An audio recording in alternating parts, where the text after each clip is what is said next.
Boa noite. Que bom que você escolheu estar no meio da semana na casa de Deus. Deus tem um recadinho especial para você. E você que nos acompanha pela internet, que bom que você acessou e que o Espírito Santo esteja aí contigo também nessa noite. E eu gostaria de começar a falar sobre algo que o Brasil tem vivido, que envolve também aquilo que vai estar na tela, a tocha olímpica. A tocha olímpica passou aqui em Curitiba, alguns dias atrás, 2 semanas mais ou menos atrás, e a reação foi diversa. Não sei se você viu a tocha olímpica de perto. Hoje ela passou na cidade dos meus pais, lá em Taubaté, pertinho da casa deles, e por onde ela passa, as reações são diversas.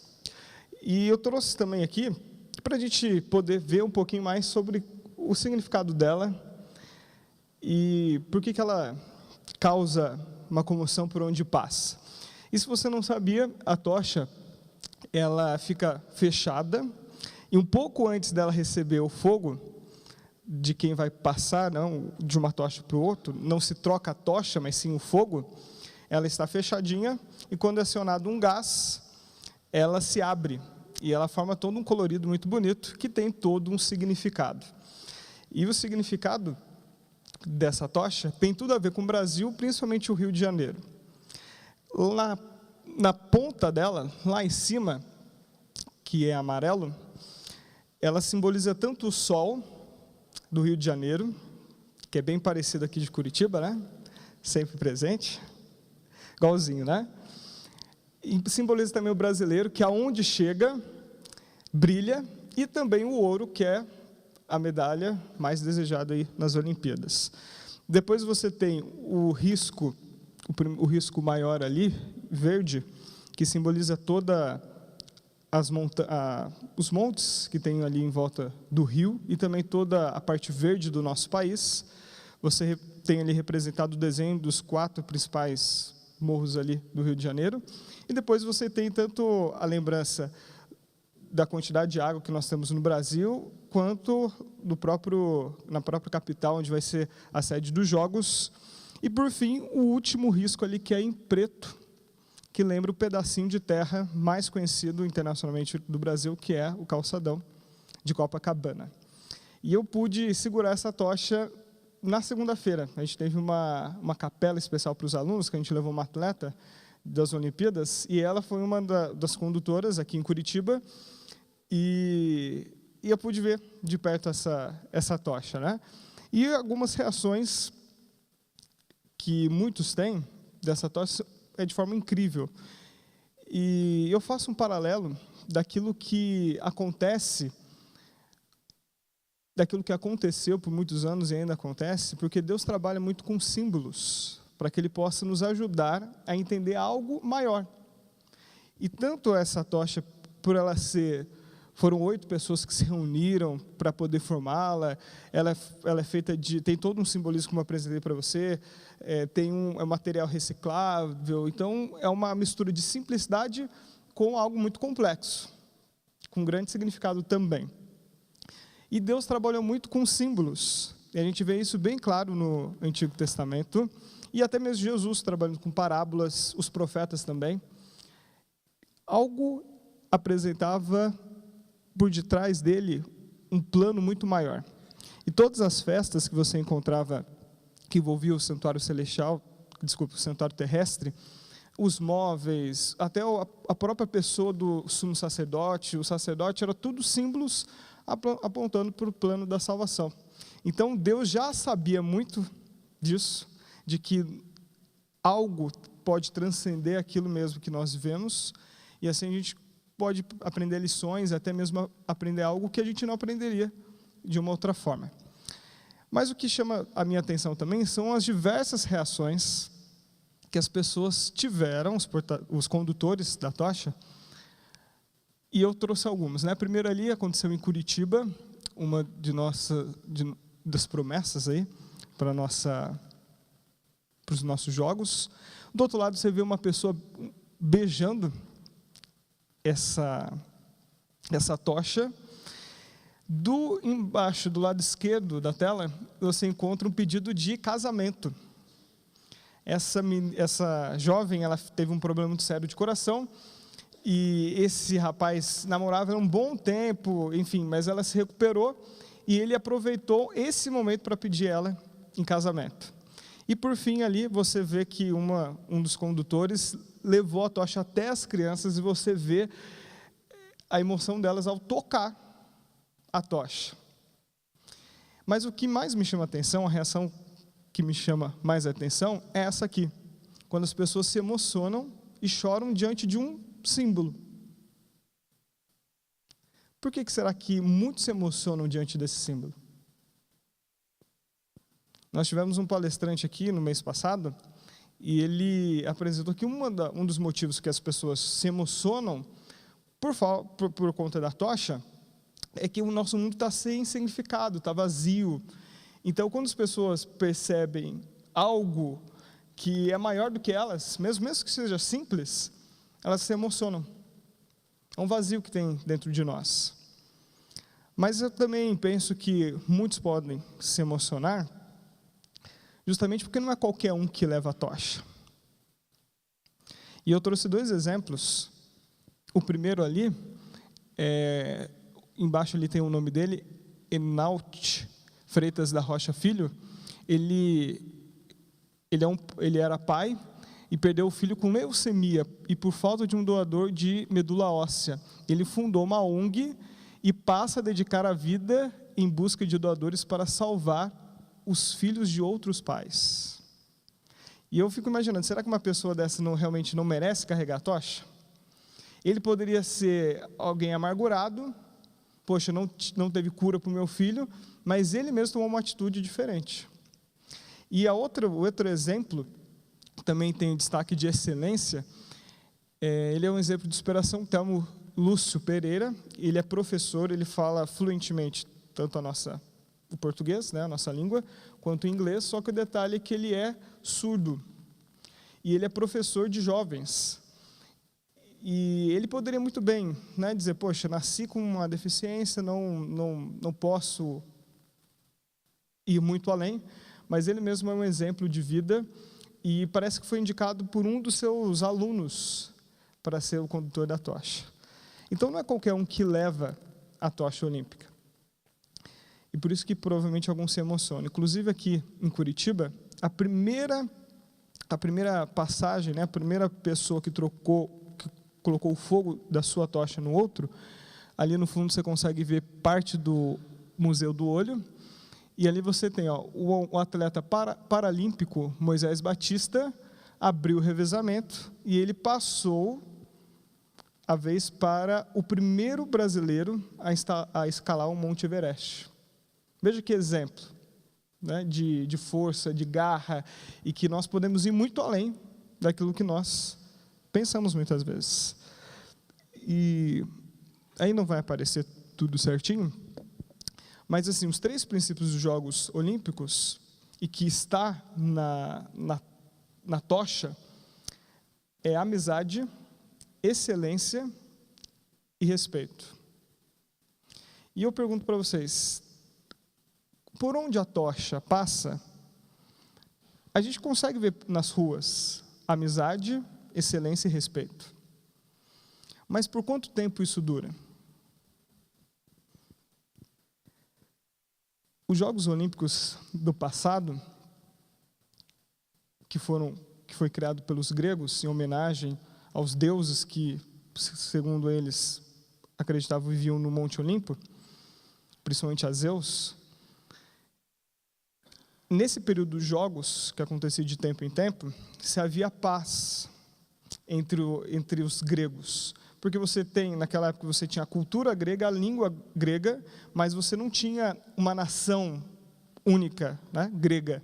Você tinha cidades, estados que tinham essa cultura e elas guerreavam entre si.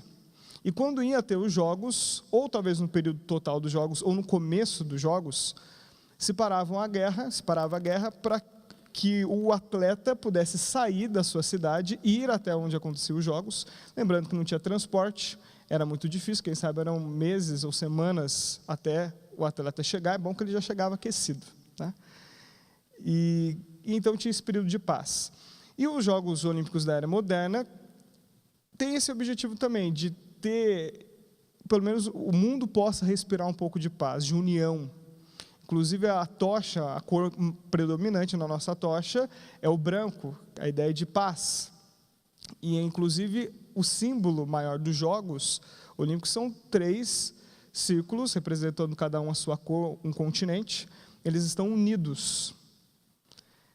E esse é o princípio: amizade, excelência e respeito.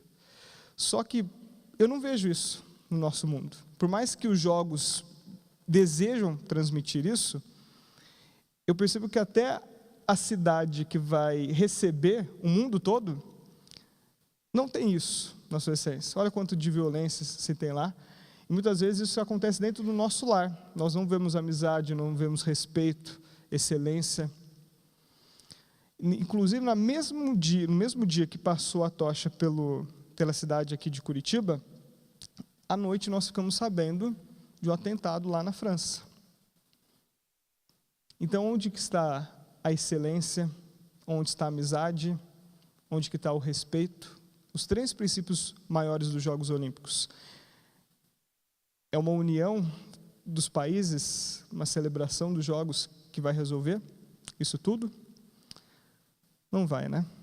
Por isso que Paulo, que conhecia muito bem os Jogos Olímpicos da época dele, e de todas as cartas, Paulo foi o que mais escreveu livros da Bíblia. Ele, em pelo menos 5 referências de seus livros, em 5 livros, ele menciona os Jogos Olímpicos, ou de forma direta ou indireta.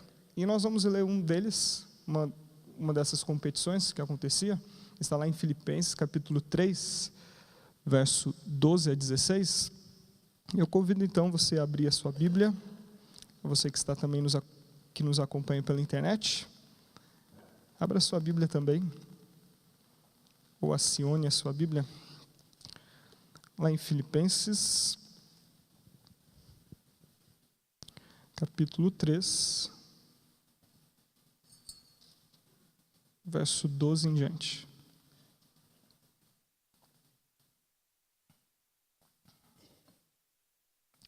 Diz assim: não que eu o tenha já recebido, ou tenha já obtido a perfeição, mas prossigo para conquistar aquilo para o que também fui conquistado por Cristo Jesus. Irmãos, quanto a mim, não julgo havê-lo alcançado, mas uma coisa faço, esquecendo-me das coisas que para trás ficam, e avançando para as que estão diante de mim, prossigo para o alvo, para o prêmio da soberana vocação de Deus em Cristo Jesus. Todos, pois, que somos perfeitos, tenhamos esse sentimento, e se porventura pensais de outro modo, também disso Deus vos esclarecerá. Todavia, andemos de acordo com o que já alcançamos. Paulo está usando a comparação de um atleta. Esse talvez não seja o verso mais conhecido quando ele fala sobre o esporte, mas é um deles. E Paulo está comparando o atleta com o cristão. E tem muito paralelo. E aqui ele compara como se fosse o maratonista, que talvez seja o esporte mais aguardado e valorizado, inclusive hoje em dia, nas Olimpíadas, tanto na época de Paulo quanto nas Olimpíadas da Era Moderna. E aqui Paulo diz, ele compara como se ele fosse um corredor, e ele tem uma meta para chegar, ele sabe onde é a linha de chegada, e para lá que ele está indo. E me chama a atenção 3 palavras, a gente pode resumir, colocar aqui tópicos aqui que Paulo está trabalhando, e a primeira delas seria a perfeição, que Paulo, ele diz assim, olha, eu não estou, e não que eu tenha obtido a perfeição. E se alguém poderia dizer que era alguém perfeito, tinha alcançado a perfeição, esse alguém era Paulo. Paulo trabalhou mais fez muito mais para o evangelho, muito mais para o cristianismo, do que os 12 que Jesus separou. Ele não esteve com Jesus pessoalmente, Ele só viu Jesus em sua visão, logo depois ficou cego, esse foi o chamado dele, quando ele caiu literalmente do cavalo, e Deus o transformou para a sua obra. E ele mesmo trabalha, se você ler no começo do capítulo 3, ele faz uma lista de tudo que ele poderia se vangloriar. Ele era hebreu de hebreus, ele foi circuncidado no 8º dia, ele era tão zeloso, guardador da lei, não tinha nada que ele tropeçasse. Ele era fiel, então o zelo dele era tão grande que ele perseguiu os cristãos. Mas ele diz o seguinte, olha, no verso 7 e 8, no verso 7 ele diz assim, capítulo 3 também: mas o que para mim era lucro, isso considerei perda por causa de Cristo. Ele usa, inclusive, a linguagem financeira aqui, para dizer como se tudo isso que para o mundo, talvez para o mundo judaico da época dele, era extremamente importante, extremamente de valor, ou até ser cidadão romano era uma grande vantagem na época também. Ele diz que tudo isso ele considerou não lucro. Ele achava que era lucro, mas ele percebeu que tudo isso foi uma grande perda. E o verso 8 ele continua: sim, deveras considero tudo como perda por causa da sublimidade do conhecimento de Cristo Jesus, meu Senhor, por amor do qual perdi todas as coisas e as considero como refúgio para ganhar a Cristo. Essa palavra refúgio, ele pode ser também traduzido como nojento. Tudo isso que era de grande honra, glória para mim, eu considerei nojento. E eu me lembro quando eu era criança, eu ia na casa dos meus primos, ou de outros amigos, e eles tinham uma massinha colorida chamada moeba. Não sei se você já teve uma dessa. E minha mãe nunca nunca comprou uma moeba para mim, era a minha decepção. E aí eu penso assim, como Paulo, como toda essa lista que ele fez, que um dia ele se orgulhou, como uma moeba. No começo é muito agradável, é colorida, dá para brincar, você estica de um lado, estica do outro, mas é só grudar no cabelo da criança, né? O que acontece? Já não é mais o mesmo brinquedo. Daí começa a juntar poeira, e junta areia, e junta o cabelo que caiu no chão, né? E gruda no tapete da mãe, né? Então a mesma coisa, eu imagino que Paulo. Ou seja, daquilo que ele se orgulhava, o brinquedinho dele, que ele se orgulhava tanto, colorido, que ele se achava como fiel a Deus, ele disse: tudo isso eu considerei nojento, diante de tudo aquilo que Cristo me prometeu. Então, se Paulo, ele talvez fosse o único que poderia dizer: olha, eu sou perfeito. Ele tinha uma lista, mas ele desconsiderou essa lista. Ele era cidadão romano, ele nem mencionou isso. E talvez, na época que ele conheceu a Cristo, ele poderia muito bem dizer: eu fundei tantas igrejas, eu faço viagens missionárias, eu estou ajudando os gentios a se tornarem cristãos, inclusive muitos judeus também. Ele poderia ter pensado isso e se orgulhado disso, e disse: olha, eu sou perfeito. Mas ele diz que ele não é perfeito, ele está correndo para a perfeição. E ele estava defendendo o ministério dele também, porque você tinha os judaizantes, que o nome já ajuda a entender, eram aqueles que eram cristãos, mas que eles achavam que teria que guardar toda a lei, mas não só as leis do Antigo Testamento, inclusive de sacrificar, alguns, né, de sacrificar, continuar sacrificando animais no templo, enfim. Para eles, inclusive a tradição de séculos dentro dessa religião, eles deveriam guardar. Então, o gentio ele precisava primeiro se tornar um excelente judeu, totalmente praticante, para depois se tornar um cristão. E ele se orgulhava dizendo: olha, nós temos o sinal da aliança, temos a circuncisão, nós guardamos toda a lei, inclusive a tradição. E Paulo está dizendo o seguinte: olha, isso eu já tive, fui muito melhor que eles, isso não é nada. E do outro lado, ele não é tão claro nisso, mas ele também enfrentou esse problema, que é com uma palavra um pouquinho mais difícil, que é o gnotizantes, os gnósticos, que eles acreditavam que por detrás da verdade da Bíblia ainda tinha uma verdade maior que só alguns entendiam, eles eram pessoas iluminadas, e eles achavam que eles estavam acima, porque a sabedoria deles era maior do que os demais. E Paulo diz o seguinte, olha, a perfeição não é nem de um lado e nem do outro. E ele, de certa forma, menciona esse segundo grupo, quando ele diz, eu tudo considerei nojento, por causa da sublimidade do conhecimento, e esse segundo grupo, ele valorizava muito o conhecimento, mas ele diz, o conhecimento de Cristo. Então, Paulo, ele diz, olha, nenhum nem outro é perfeição. E um exemplo que Paulo nos deixa, como cristãos, é não acomodar. Se alguém no primeiro século podia dizer, olha, já trabalhei o suficiente, já fundei tantas igrejas, já influenciei, estou escrevendo cartas aqui inspiradas por Deus, que não somente vão ficar para as igrejas agora, mas pelos séculos até a volta de Jesus, ele poderia pensar muito bem e ficar tranquilo, né? Já fiz minha parte. Mas ele não se acostuma, não se acomoda. E quando, como cristãos, nós nos acomodamos, aí mora o perigo, que é justamente o perigo de Laodiceia. Sou rico, tenho tudo, nada me falta, e quando quando o próprio Cristo apresenta para ela a condição, é completamente diferente. É pobre, cega, numa situação vergonhosa, nojenta. E nós não podemos nos acomodar. E eu me lembro de um pastor, hoje ele está na educação, mas ele já foi pastor distrital. Ele acabou de chegar num distrito e chegou um casal. E um casal que chegou já animado e contando tudo que eles tinham feito no passado. Questão de poucos anos. E como eles tinham trabalhado, quantas pessoas que eles tinham ganhado para Cristo, e a igreja cresceu.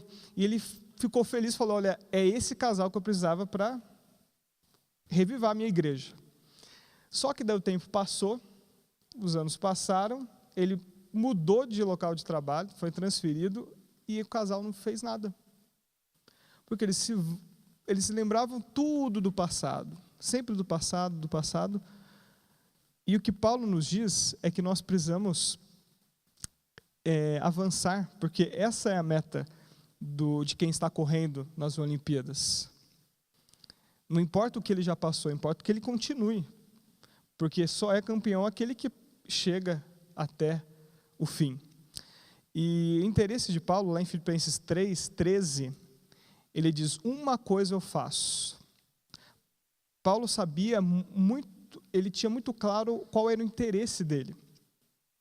E qual que é o seu interesse maior? Ali você tem dois personagens na Bíblia, né? Marta, lá em Lucas 10, verso 14 até o 42. Marta recebeu Jesus na casa. Poxa vida, imagine se você recebesse Jesus na sua casa. O que você ia fazer para recebê-lo bem?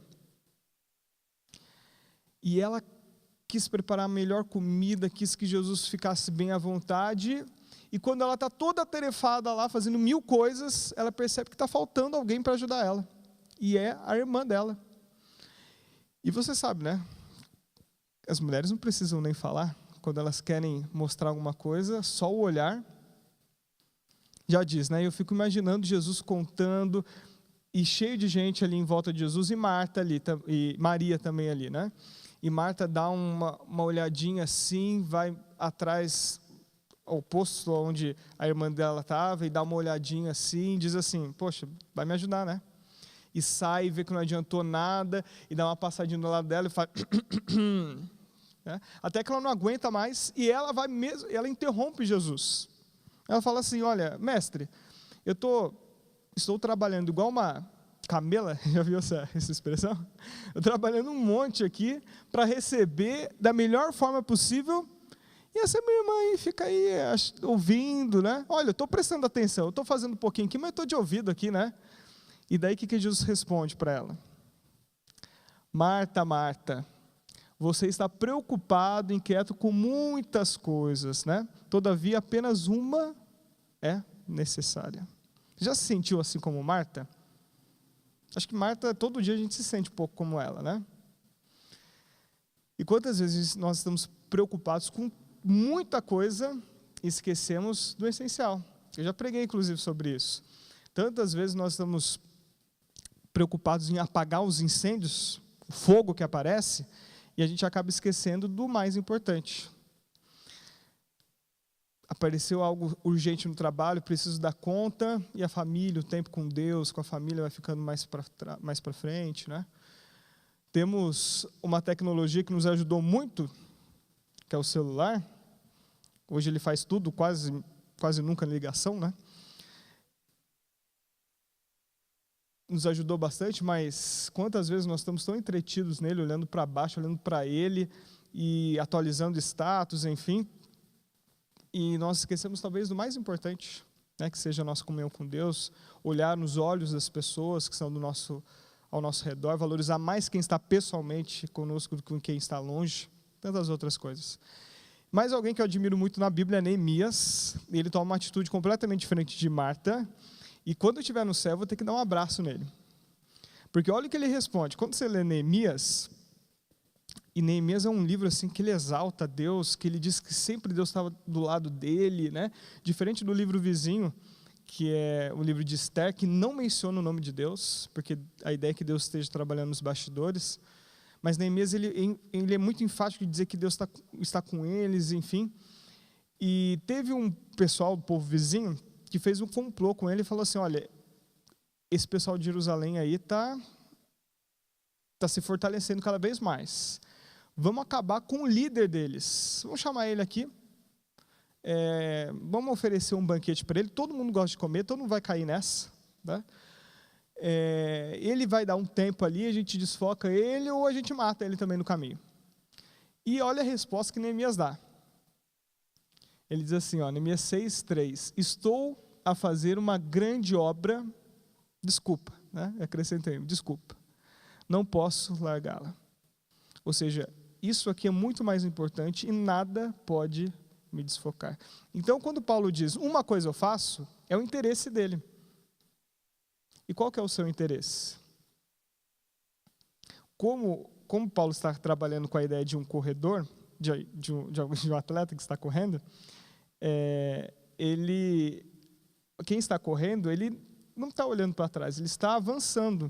É para lá que ele quer chegar. Ele quer passar a faixa, quer chegar aonde ele tem que chegar. E qual é o nosso interesse maior? Não é ir para o céu? Não é estar lá? E não é estar sozinho, né? Estar com a família, estar com os amigos, com os nossos vizinhos, quem pudermos influenciar. E será que o que eu faço no dia a dia está me ajudando a manter esse foco? Porque a gente pode entender de que Paulo, ele tinha justamente um foco, de que é para lá que ele está indo. E nada tirava, assim como Neemias, é para lá que eu estou indo, esse era o foco dele. Qual que é o seu foco maior, para onde você quer ir, onde você quer chegar? As empresas, elas têm, muitas vezes você chega, talvez num hospital, alguma escola, enfim, você tem lá missão, visão, e aquilo lá não é só uma coisa bonita só para ter. É o porquê de existir dessa empresa. E por que você não faz um para você? Olha, qual que é o meu foco, né? Qual que é a minha missão, por que eu nasci? Qual que é o plano de Deus para mim? Qual que é a minha missão, qual que é o meu propósito? Você pode fazer um particular. E é a partir daí que você vai ter mais facilidade para dizer sim para algumas coisas e não para outras. Olha, eu vou falar sim porque realmente é isso mesmo. Eu vou falar não porque não é meu dom, não é meu talento. Em oração com Deus eu percebo que não é, Deus não tem um plano para mim nesse sentido, mas nesse sim. Então é aí que eu irei avançar. E uma outra coisa que eu aprendo com Paulo também é ir avante. Filipenses 3, verso 14, ele diz, prossigo para o alvo. E a gente sabe que alguns escolheram olhar para trás. Você tem a esposa de Ló, que ela saiu da cidade, mas a cidade não saiu do coração dela. Sodoma e Gomorra. E é muito triste a decisão de Ló. Ló era tão rico quanto Abraão. E o que era riqueza naquela época? A quantidade de servos que você tinha e de animais. E eles eram tão ricos que eles não puderam mais ficar juntos. Eles tiveram que se separar. E Ló, ele achou bonito o Vale do Jordão e se aproximou aos poucos. Ele não foi direto para Sodoma, ele foi se aproximando aos poucos. E quando a gente lê em Gênesis, sempre a referência em Gênesis sobre cidade é negativo. E Ló, ele acaba indo para a cidade com todos aqueles servos, provavelmente com muito mais filho do que 2 filhas. E como que ele sai da cidade? Sem esposa, com 2 filhas com caráter super duvidoso. Ele dá descendência aos inimigos do povo de Israel.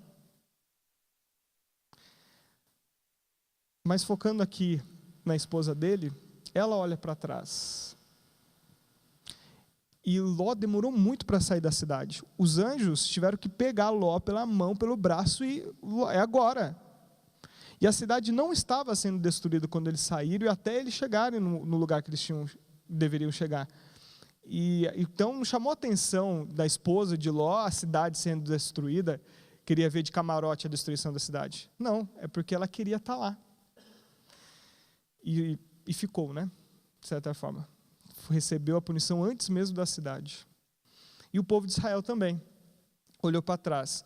Uma vida horrível de escravo, trabalhando todo dia, do nascer do sol ao pôr do sol. Quando está lá no deserto, sendo sustentado pelo maná, começa a gritar: ai, que saudade da carne do Egito, da panela do Egito. Uma vida horrível, irmãos, lá no Egito, né, reclamando ali, tudo bem, não era hotel 5 estrelas o deserto, né? Mas entre ficar no deserto, amparado por Deus, percebendo a presença dele sempre, e ficar no Egito trabalhando igual, mais uma vez, igual camelo, né? Pior ainda, né?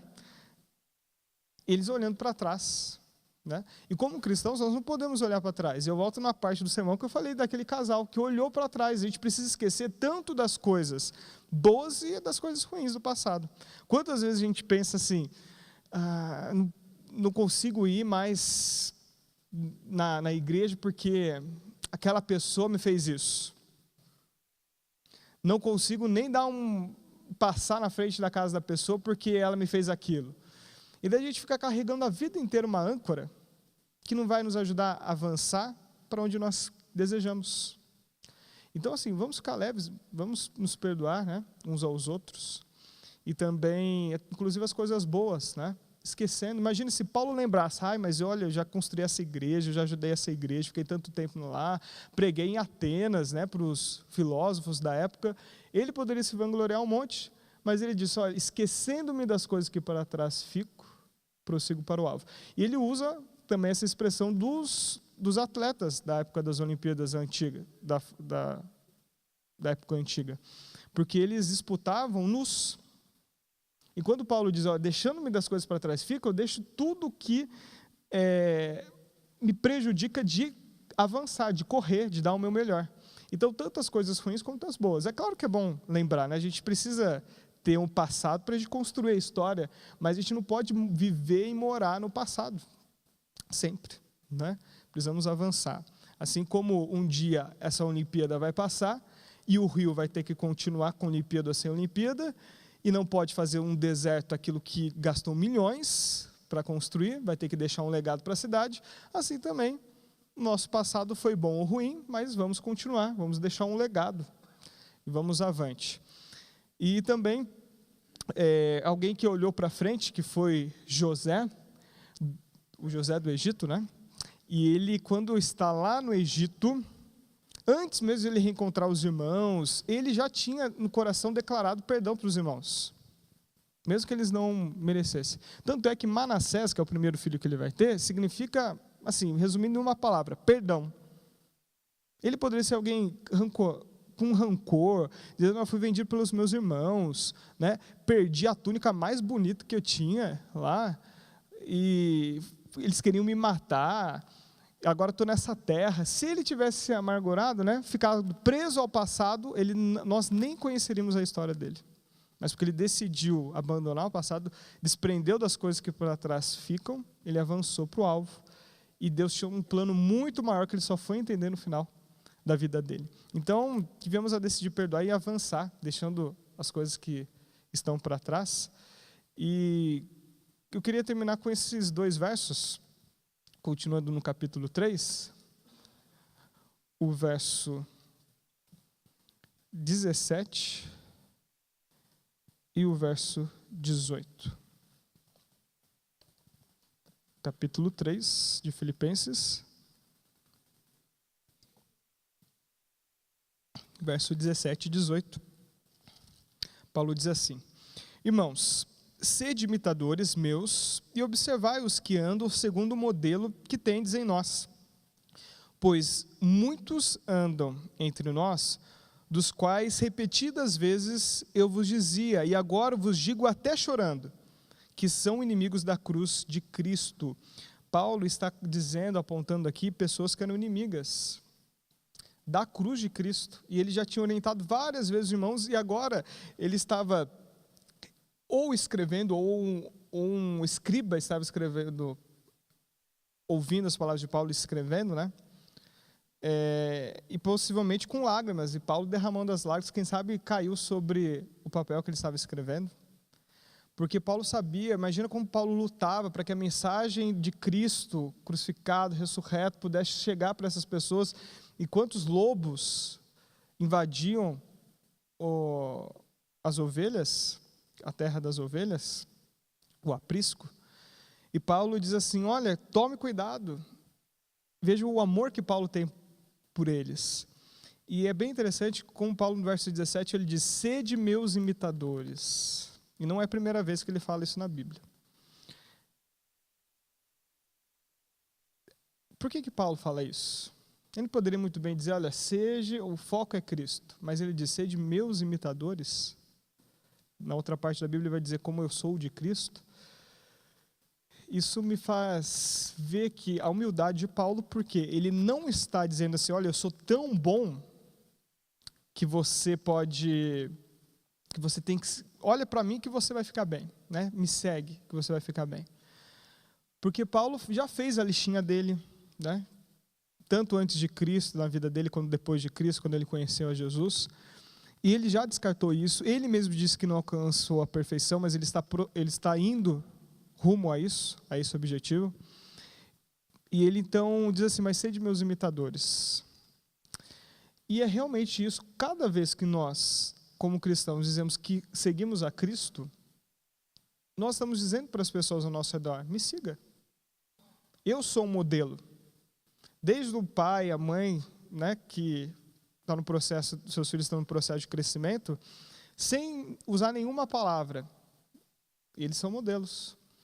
Para os seus amigos da escola, para os seus amigos da faculdade, você, mesmo não dizendo uma palavra, você já tem sido modelo para eles. E como cristãos nós precisamos ser. E os atletas são modelo para cada um de nós. A gente recebeu uma atleta das Olimpíadas 2008, 2012, no colégio na segunda-feira, Etienne, da parte de ginástica. E ela disse assim, a gente olha na TV, né? A gente já sabe que eles passam por muita dificuldade, enfim, mas quando você percebe outras dificuldades que um atleta nem precisava passar, por questão de burocracia, por questão de planejamento, né? Do próprio comitê, enfim, e você vê que eles ali, né? Cada dia, 8 horas por dia ou mais, com lesão ou sem lesão, participavam representando o Brasil.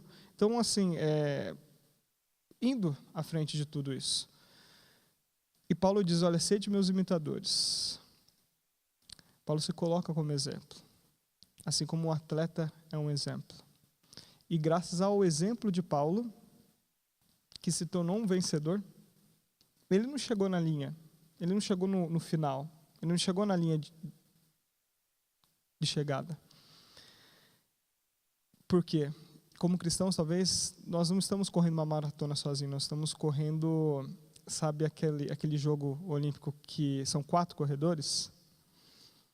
São 4 atletas, né, correndo, e se passa o bastão de um para o outro, revezamento. Não adianta um deles só fazer a parte dele se os outros 3 não fizerem. E assim também como cristãos. Paulo um dia correu, ele não conseguiu chegar no fim, porque Jesus não voltou nos dias dele. Mas ele passou o legado, passou o bastão para a próxima geração e chegou agora em nossas mãos. O que nós vamos fazer com o bastão que nós temos? A nova geração tem sido preparada para continuar o legado que nós recebemos? 100 anos que nós temos como igreja, né? Esse painel aqui. Aqui só estão os prédios. Mas por detrás e dentro desses prédios, quantas pessoas, quantas famílias? E nós estamos com um legado em nossas mãos. Quem sabe seja a nossa geração que vai cruzar a linha de chegada, Cristo vai voltar em nossos dias. Mas eu, como pai, como mãe, como educador, mesmo que eu não esteja numa escola, eu sou educador em qualquer lugar.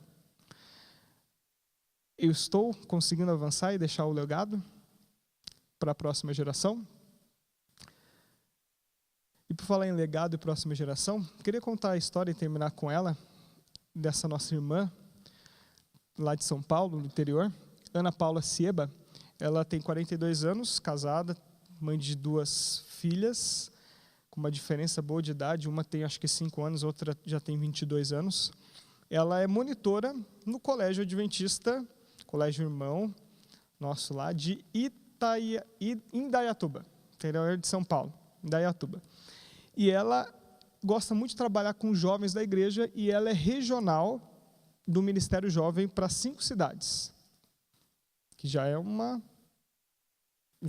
carga ali para ela, né? Mas ela tem muito prazer nisso. Eu consegui algumas fotos na internet dela, do trabalho dela. Ali em cima você encontra ela com os jovens da igreja dela, o que seria hoje para nós aqui no estado, aqui na região sul, o Geração 48.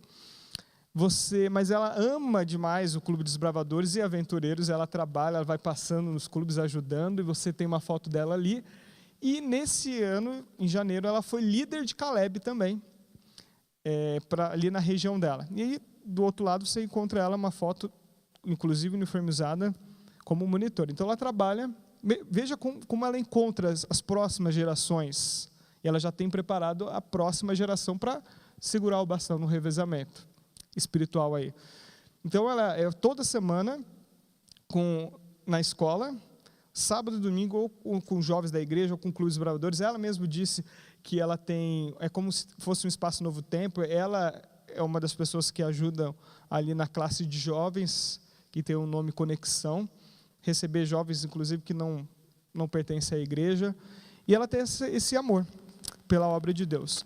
E um dia ela estava assistindo televisão com o marido e apareceu essa propaganda aqui. Eu sou um condutor da Tocha Olímpica, hashtag aí, Tocha Olímpica. E dizia que aqueles que desejassem conduzir a Tocha Olímpica, que pudessem entrar no site e se inscrever.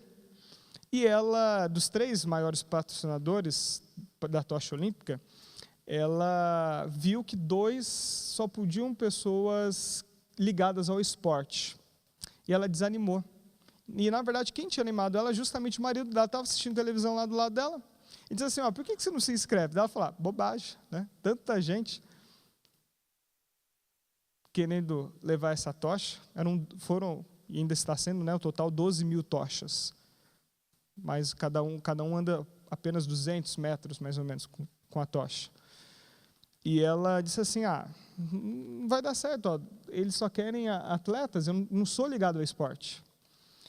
Mas ela viu a terceira opção que ela foi ver. Essa empresa, podia ser qualquer pessoa. Ela só tinha que responder uma pergunta: por que você vale ouro? E daí ela ficou assim, não dá. Daí ficou desanimada, minha vida, olha tantas pessoas vão competir aí com um histórico de vida assim grande, e o que eu sou ouro? Mas o marido não é que animou, né? Esse marido tem que dar um abraço nele também, né? Não, vai lá, olha o que você faz com os jovens da igreja, coloca lá. E daí ela pensou, tá bom, não custa nada, vou entrar. Entrou no site, fez um título, primeiro ali para explicar a vida dela, e depois resumiu o que ela fazia na igreja. E o foco dela foi justamente aquilo que nós trabalhamos como divisão sul-americana para jovens, desbravadores e aventureiros, que é salvação e serviço. E ela colocou o título assim, Nós existimos para salvar e servir. E ela foi dizendo do trabalho que ela faz como monitora, como líder de jovens, auxiliando clubes de bravadores e aventureiros. E um dia, ela estava voltando de um encontro de jovens e alguém muito animado do outro lado da linha disse assim: parabéns, você foi escolhida para ser a condutora da tocha. E ela achou que era uma piada, alguém que estava fazendo um trote com ela.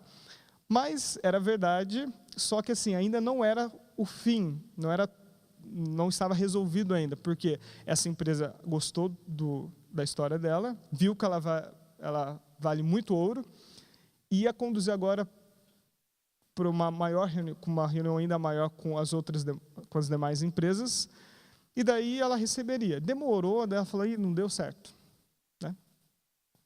Mas enfim, ela foi selecionada e ela carregou a tocha olímpica na semana passada.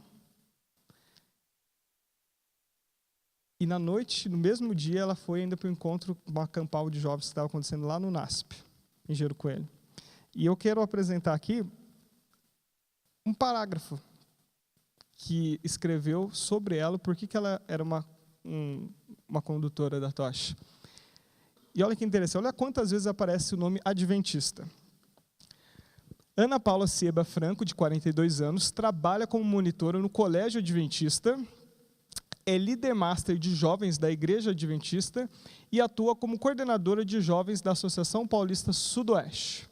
Foi selecionada pela... O que essa empresa tem a ver com a nossa filosofia? Eles poderiam muito bem pensar, credo, uma adventista se inscrevendo para nós, eles mesmos dizem que a nossa bebida não presta, né? O que a gente vai valorizar eles? Irmãos, o que eu penso assim, se uma empresa de refrigerantes valorizou o trabalho dela, quem somos nós para não valorizar? Não somente o dela, mas de todos que se envolvem na igreja, no trabalho de Deus. Agora eu fico imaginando, o que vai ser no céu, né? O quanto o céu celebra quando a gente se envolve e ergue a bandeira, né, ensanguentada de Cristo aí, levando o evangelho para muitas outras pessoas, não é mesmo? E olha a confiança que essa empresa pensou, olha, a igreja adventista não é qualquer igreja não. Será que eles não pesquisaram? Olha o trabalho forte que eles têm com a juventude. Se a gente associar a nossa marca com a deles, porque as marcas elas se associam justamente nos jogos ou em outros eventos especiais, justamente porque o produto que eles têm para oferecer é vazio, né? O que tem de importante? Uma água gaseificada com corante, muito açúcar e alguns conservantes lá, né? E cafeína. Nada. Mas de tanto ela se associar com eventos, com festividade, o que tem a ver esse refrigerante com esporte? Absolutamente nada, né? Prejudica ainda mais, né? Só que é tão bom associar algo que é vazio, mas que eu repito tanto que em qualquer celebração ninguém vai querer fazer uma festa se não tiver ela na minha mesa. E ela associou, né? E eu fico imaginando, se uma empresa dessa fez, valorizou, imagina o quanto Deus fica feliz quando nos envolvemos, quando deixamos ser usados por Ele. E daí continua. Foi selecionado pela Coca-Cola e escolhida por sua história à frente dos aventureiros, dos desbravadores, Calebs, clubes de jovens e sociedade de jovens adventistas. Quantas vezes aparece a palavra adventista? E eles poderiam muito bem dizer assim, olha, ela foi selecionada pelo trabalho que ela faz, né? Não, repetiu diversas vezes. E agora eu queria só fazer um paralelo com vocês, tirando agora a tocha, colocando no lugar da tocha uma coroa. Um dia, nós vamos receber uma coroa. Porque nós vamos chegar no local. Na verdade, não vamos chegar, Cristo vem nos buscar. Nós vamos receber uma coroa. Marty diz que no livro Grande Conflito, quando Adão, que está representando toda a raça humana, recebe a coroa, ele se ajoelha e coloca de volta a coroa nos pés de Jesus, dizendo que ele não é digno disso. E a humanidade fica toda contemplando aquilo, imagina, salvo de toda a época, né? fica contemplando aquilo lá, e Jesus se ajoelha novamente, pega a coroa e coloca na cabeça dele e diz: a minha graça te basta. Se as pessoas se emocionam por causa de uma tocha, um símbolo, imagina o momento que você vai se emocionar quando você receber a sua coroa. E mais do que isso, quando alguém te cutucar, alguém que ficou depois do seu revezamento, vai dizer: muito obrigado, pai, muito obrigado, mãe, muito obrigado, professor da escola sabatina, muito obrigado, meu líder de jovens na igreja, meu líder do Ministério da Música, enfim, o que puder ser, né? Ministério Rebeca, Ministério Raabe, quem sabe alguém lá na prisão, não é mesmo? Dizendo: olha, eu estou aqui porque você me influenciou. Você estava correndo, estava tão certo um foco, que eu disse: eu quero também ir para lá. E estou aqui graças a você. Essa tocha, esse fogo, vai se apagar quando as Olimpíadas terminarem. Ela veio lá da Grécia, contexto pagão de cerimônia, relembrando os Jogos Olímpicos do passado, e ela vai apagar. E ela não é capaz de manter os 3 princípios que ela tanto deseja. Mas há um fogo do Espírito Santo que permanece aceso no meu e no seu coração. E esse fogo pode transformar e fazer todos nós sermos mais que vencedores em Cristo Jesus. Irmãos, nessa noite, tenho uma certeza, o pódio não é só para um, é para todos. E todos vão subir no primeiro lugar pelos méritos de Cristo Jesus. Se esse é o teu sonho, deixar um legado, passar o bastão, mas antes de passar o bastão, viver o cristianismo, ter esse foco de ir para o céu e não só ir sozinho, mas levar todos os que você puder. Gostaria que você ficasse em pé e me acompanhasse nessa oração que vamos fazer ao Senhor, que é o campeão dos campeões, que venceu a morte e vai nos premiar no dia eterno. Vamos orar? Querido Deus, muito obrigado, Senhor, porque em Ti somos mais que vencedores. E obrigado porque essa vitória, nós já temos certeza dela desde quando começamos a corrida. De todos os que participam de uma maratona, só um ganha, só um vence. Apesar de 3 subirem no pódio, só um é lembrado, só um é valorizado. Mas eu muito obrigado porque todo cristão não corre sozinho, corre com os seus irmãos juntos, todos juntos, porque nós temos o mesmo foco, objetivo. Nós não queremos esquecer desse foco, desse objetivo. Nós queremos ser vencedores. Obrigado porque o Senhor vem nos buscar. E se ainda morremos e não vemos ainda o Senhor face a face, precisamos ainda da ressurreição, que vamos a passar de forma gloriosa o bastão para a próxima geração, preparando a próxima geração, seja os nossos filhos, os filhos da Tua igreja. E obrigado porque o Senhor não está na linha de chegada, mas o Senhor já está correndo conosco. E obrigado pela tocha, mais do que uma tocha desse mundo, mas o fogo do Espírito Santo que está dentro do nosso coração e que nos motiva a correr, a vencer no Teu sangue. E colocamos a nossa vida em Tuas mãos nessa noite, e que não venhamos a perder o foco, e que tudo seja para a Tua honra e glória, no santo nome de Jesus. Amém.